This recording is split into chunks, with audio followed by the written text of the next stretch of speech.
आज हम लोग फिर से some special integral forms continue करने वाले हैं। हमने इसके पहले 3 स्पेसिफिक फॉर्मूलों को डिस्कस किया था विद डेरिवेशन और कुछ हमने बेसिक क्वेश्चन भी लगाए थे। तो आज हम नेक्स्ट लेवल को डिस्कस करेंगे। हेलो बच्चों, आप सभी का वेलकम मेरे चैनल मैथ्स वाइब आरपी पर। तो आइए डिस्कस करते हैं। मैं आपको रिवाइज कर दूं एक बार। हमने इसके पहले 3 तरह के स्पेशल फॉर्मूलों को डिस्कस किया था। उनमें पहला था इंटीग्रल 1/x² माइनस ए स्क्वायर dx। साइन पॉजिटिव होने का मतलब है कि x is bigger than A, x a से बड़ा है।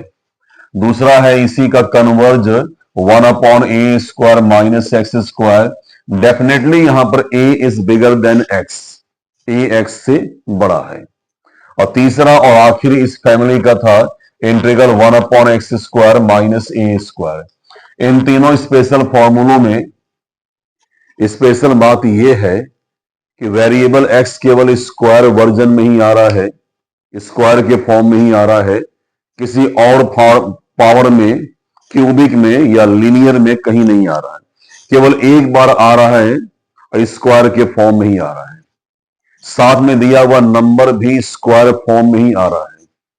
और ये वेरिएबल हमेशा कोफिशिएंट से फ्री होना चाहिए। इसके साथ में कोई भी नंबर एज ए मल्टीपल नहीं होना चाहिए। मैं आपको रिवाइज करा दूं, जब डिनोमिनेटर में माइनस साइन होगा तो आंसर का नेचर लॉगरिथमिक होगा। इन दोनों इंटीग्रल फॉर्म्स के आंसर लॉग के टर्म में आते हैं। और ये सुनते ही आपको याद आ गया होगा कि जब बॉटम में साइन पॉजिटिव होगा तो आंसर इनवर्स ट्रिग्नोमेट्रिक के फॉर्म में आएगा और वो केवल और हमेशा tan इनवर्स होगा। ठीक है, आप जानते इस बात को है। तो आइए कुछ और क्वेश्चन डिस्कस करते हैं जो पहले से बेटर हैं। ठीक है, आज हम एक ऐसे क्वेश्चन को डिस्कस करने वाले हैं जिसको डिस्कस करने पर आपके तमाम एमसीक्यू छोटे क्वेश्चन और उससे जुड़े हुए तमाम कई क्वेश्चन भी उसी रेंज में आकर के क्लियर हो जाएंगे। तो आइए एक सम लेते हम लोग हैं, ठीक है, जो इन्हीं फॉर्मूलों पर बेस्ड होंगे। ठीक है, हमने एक इंटीग्रल लिया है, integral 1/sin to the power 4x plus cos to the power 4x dx। मैं आपको याद दिला दूं, अगर न्यूमरेटर में 1 हो और बॉटम में साइन कॉस के साथ में, ठीक है, अगर एडिशन या सब्ट्रैक्शन का साइन हो, लेकिन अगर न्यूमरेटर में 1 है, ठीक है, तो ऐसे क्वेश्चन को आगे बढ़ाने का मेथड यह है कि डिनोमिनेटर में जितनी पावर का साइन है उतनी ही पावर के कॉस से डिनोमिनेटर और न्यूमरेटर के सभी टर्म्स में अलग अलग डिवाइड करते हैं। मतलब ये कि हम लोग यहां इस समय cos टू द पावर 4 से डिवाइड करने वाले हैं इस पूरे फ्रैक्शन के बॉटम और टॉप दोनों में। तो आइए करते हैं। ठीक है, तो आप लोग 1 में cos to the power 4x से डिवाइड करेंगे। बाद में जब बॉटम में आएंगे तो cos to the power 4x से डिवाइड करना होगा डिनोमिनेटर में भी। तो आइए कर देते हैं। ठीक है, हम सभी लोग जानते हैं 1/cos का मतलब सेक होता है, यानी 1/cos to the power 4x। ठीक है, ये आपका हो जाएगा सेक टू द पावर 4x। जब आप डिनोमिनेटर में cos to the power 4x से डिवाइड करेंगे इन दोनों टर्म में, तो साइन अपॉन कॉस ये tan हो जाएगा और कॉस अपॉन कॉस हम सभी जानते हैं कैंसिल होकर के 1 आ जाएगा। अब हमारे पास एक ऐसा ट्रिग्नोमेट्रिक फ्रैक्शन है, ठीक है, जिसके डिनोमिनेटर में दिए हुए स्पेसिफिक वैल्यू को, ठीक है, या वैल्यू के पावर को अगर इग्नोर करें तो बेस में दिए हुए, ठीक है, वैल्यू का, ठीक है, डेरिवेटिव ऊपर टॉप में दिया हुआ है। हम सब जानते हैं कि ddx ऑफ tan x की वैल्यू sec स्क्वायर x होती है। तो हमें tan को t अज्यूम करने के लिए हमको इसके अंश में न्यूमरेटर में sec स्क्वायर x चाहिए। ठीक है, यहां पावर 4 है। ठीक है, तो हम 2 पावर अलग करके, ठीक है, अपनी जरूरत के मुताबिक sec स्क्वायर x मैनेज कर लेंगे। तो आगे बढ़ते हैं। ठीक है, sec square x as it is whole upon 1 plus 10 to the power 4x या 10x टू द पावर 4। ठीक है, सेक पावर 4 में से आपने सेक स्क्वायर एक्स निकाल लिया, बच गया आपका सेक स्क्वायर एक्स। इसकी कोई आपको नीड अब नहीं है, तो हमारी मजबूरी है कि हम बचे हुए सेक स्क्वायर एक्स को जानबूझ करके tan के फॉर्म में कन्वर्ट करेंगे। और ये हम सब जानते हैं कि सेक स्क्वायर एक्स की वैल्यू tan के टर्म में 1 प्लस tan स्क्वायर एक्स होती है।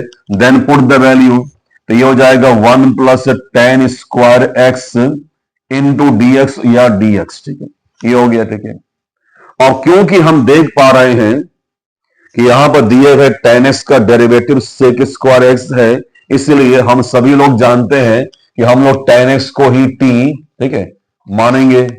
तो dt अपॉन dx का मतलब होगा ddx ऑफ tan x, और ddx ऑफ tan x आपको याद होगा ये सेक स्क्वायर एक्स होता है।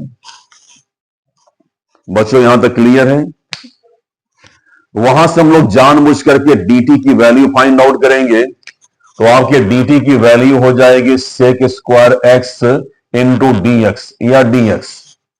dt की वैल्यू मिल जाने के बाद हम इस इंटीग्रल में वापस आएंगे, और जहां जहां tan x है हम वहां t पुट करेंगे, और सेक स्क्वायर dx को हम लोग dt से कन्वर्ट करेंगे। ठीक है, तो वापस चलते हैं इंटीग्रल। ठीक है, 1 प्लस tan स्क्वायर एक्स, तो आप यहां t पुट करेंगे तो 1 plus t square whole upon denominator में 1 plus once again put t and power is 4, और सेक स्क्वायर dx को हम लोग dt में कन्वर्ट करेंगे, तो ये dt हो गया है।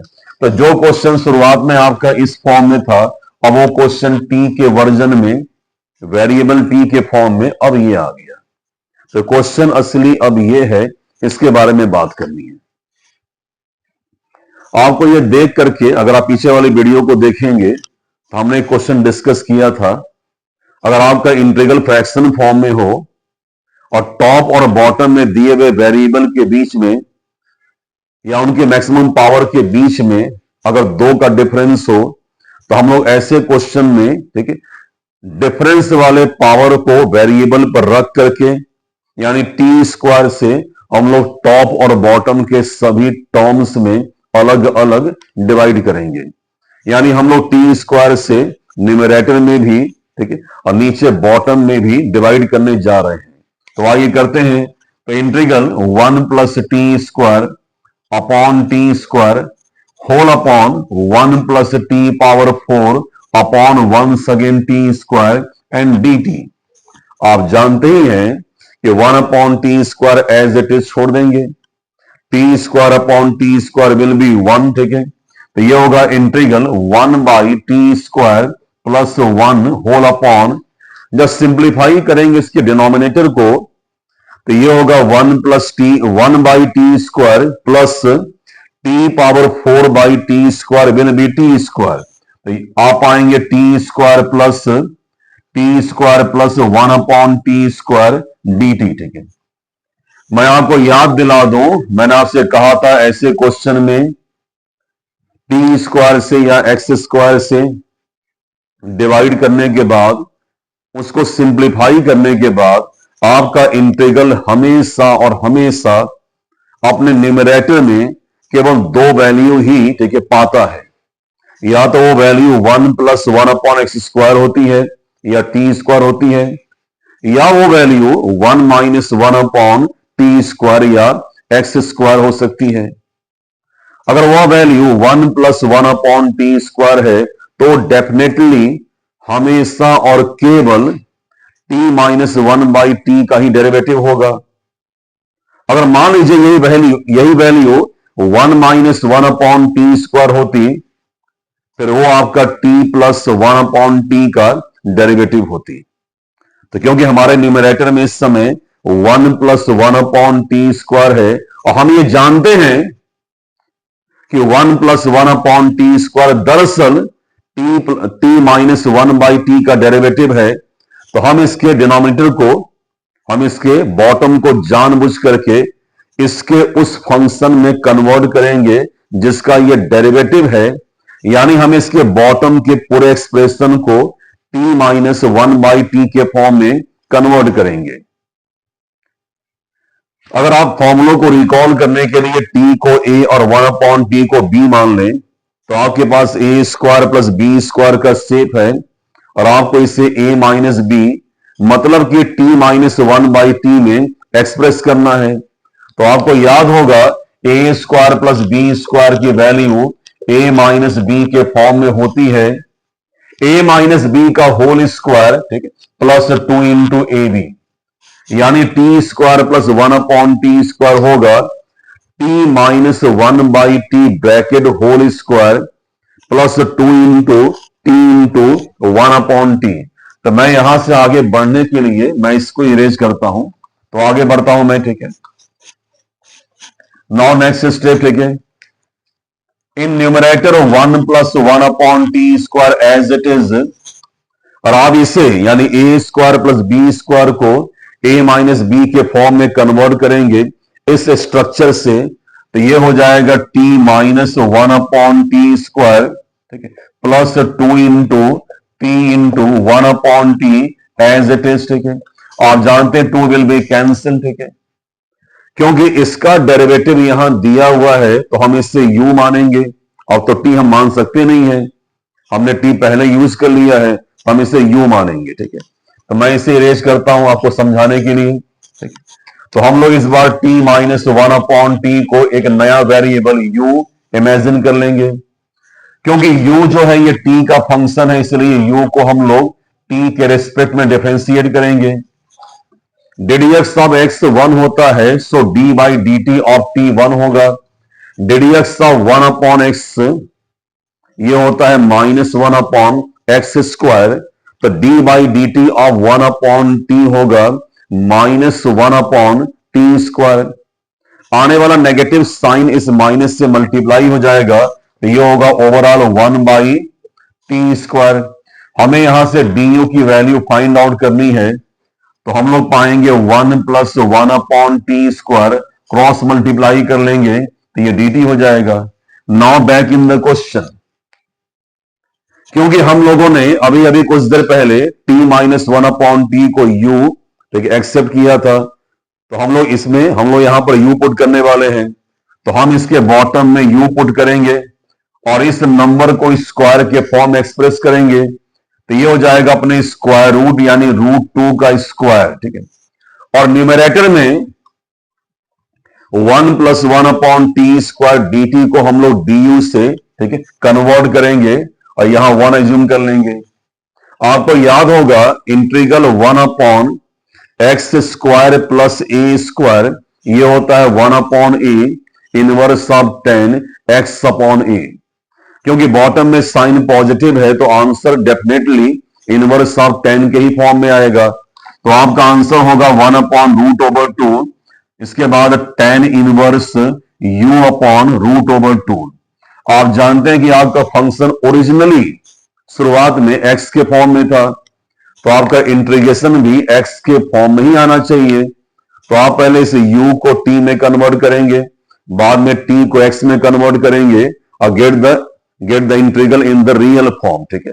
तो मैं इसके आगे मूव करता हूं, ठीक है। हम लोग u की वैल्यू को यहां पुट करने से पहले ये सिंप्लीफाई कर लेंगे, तो ये होगा t square minus 1 whole upon t, put the value of u, तो ये हो जाएगा 1/√2 as it is inverse of 10। जब आप u की वैल्यू को, ठीक है, यहां से सिंप्लीफाई करके पुट करेंगे तो ये होगा t square minus 1 upon t, मतलब t स्क्वायर माइनस 1 अपॉन में जो t होगा ये शिफ्ट हो जाएगा इसके डिनोमिनेटर में, तो ये आपका हो जाएगा √2 इंटू टी। क्योंकि हमारा फंक्शन बेसिकली x के फॉर्म में था तो इंटीग्रल हर हाल में x के फॉर्म में आना चाहिए। तो अब हम लोग t की वैल्यू को पुट करेंगे, तो हमने t इक्वल टू माना था 10x, तो पुट 10x, ठीक है। तो आपका आंसर होगा 1/√2 as it is inverse of 10। Now put the value of t everywhere, तो t आपका था 10x स्क्वायर यहां किया हुआ है, तो ये होगा 10 square x minus 1 whole upon √2 as it is into 10x, अंत में इंटीग्रल कांस्टेंट c अब ऐड करेंगे तो ये आपका है फाइनल अंतिम आंसर। ठीक है, तो ये क्वेश्चन आप चेक कर सकते हैं, बोर्ड एग्जाम में 4 मार्क्स का आएगा और कई बार ये क्वेश्चन बिना ऑप्शन के भी आता है, ऐसा भी होता है। तो या तो आप ये करेंगे या तो ये छोड़ेंगे आप। तो ये क्वेश्चन आपके पूरे चैप्टर के कई तरह के मेथड, टी मानने के आपकी स्किल, ठीक है, मल्टीपल स्टेप को मैनेज करने की स्किल को चेक करता है। ठीक है, तो ये क्वेश्चन आप देखते रहें। इसके बाद हम लोग आगे बढ़ेंगे, नेक्स्ट वीडियो में स्टार्ट करेंगे इंटीग्रेशन बाय पार्शियल फ्रैक्शन। और सभी से मेरी गुजारिश है, कोई आपका नुकसान इसमें नहीं होने वाला है, केवल आपको सब्सक्राइब का बटन क्लिक करना है। आपके इस तरह के सहयोग से, आपके इस तरह के हेल्प से मुझे बहुत मनोबल मिलेगा, मुझे काम करने का मोटिवेशन मिलेगा और मैं इससे ही लगातार वीडियो बनाता रहूंगा। कुछ समय के बाद मैं आपको पूरे कोर्स का एक समरी पढ़ा दूंगा। ठीक है, जितना के मेन चैप्टर्स आते हैं बोर्ड एग्जाम में मैं उनको डिस्कस कर लूंगा। टाइम निकाल करके एक लंबा समय देकर आपको मैं 5 सालों के बोर्ड एग्जाम के पेपर भी, उनका जो मेन पार्ट है मैं वो डिस्कस कर लूंगा। तो प्लीज दोस्तों से भी कहिए और आप खुद भी सब्सक्राइब करिए और बने रहिए। आप सभी का धन्यवाद।